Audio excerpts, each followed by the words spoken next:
रात के 11 बज रहे थे। अमित अपने ऑफिस से घर लौट रहा था। सड़कें सुनसान थी। हल्की हल्की ठंडी हवा चल रही थी। वह रोज की तरह अपने स्कूटर से जा रहा था, लेकिन आज उसे अजीब सा एहसास हो रहा था, जैसे कोई उसके पीछे चल रहा हो। उसने पीछे मुड़कर देखा तो कोई नहीं था। अमित ने स्कूटर की स्पीड बढ़ा दी, लेकिन जैसे जैसे वह आगे बढ़ रहा था, उसे अपनी परछाई के साथ एक और साया दिखने लगा।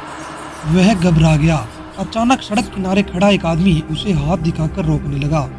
भाई साहब, मेरी गाड़ी खराब हो गई है, क्या आप मुझे थोड़ी दूर तक छोड़ सकते हैं? उस आदमी ने अनुरोध किया।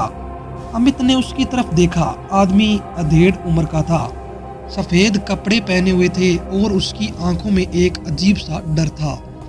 आदमी स्कूटर पर बैठ गया और अमित ने स्कूटर आगे बढ़ा दिया।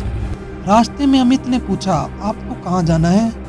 उस आदमी ने कहा, बस आगे वाले मोड़ तक छोड़ दीजिए।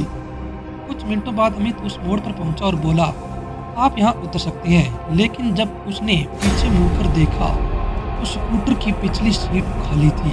वह आदमी वहां था ही नहीं।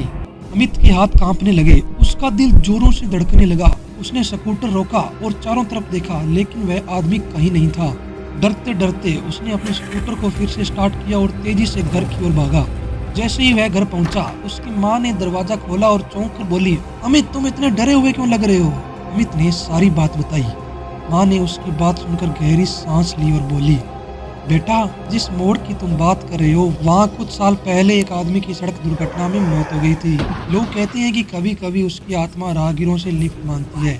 अमित के शरीर में जुरजुरी दौड़ गई। उस रात वह सो नहीं पाया। क्या उसने सच में किसी आत्मा को लिफ्ट दी थी या सिर्फ उसका भ्रम था?